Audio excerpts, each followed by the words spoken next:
അല്ലാഹുവിന്റെ പ്രവാചകൻ അവിടെന്ന് പറഞ്ഞു തരുന്നുണ്ട്. ഏതെങ്കിലും ഒരു മനുഷ്യന് മാഷാ അല്ലാഹ് ലാ ഖുവത ഇല്ലാ ബില്ലാഹ്,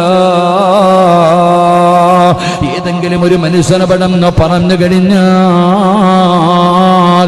അല്ലാഹു ആ നിഅമത്ത് നിലനിർത്തി കൊടുക്കുമെന്ന് ആദരവായ പ്രവാചകൻ നബി മുഹമ്മദ് മുസ്തഫ സല്ലല്ലാഹു അലൈഹി വസല്ലമ തങ്ങൾ പറയുന്നു, നിന്റെ കച്ചവടത്തിൽ എന്നും ബർക്കത്ത് വേണോ?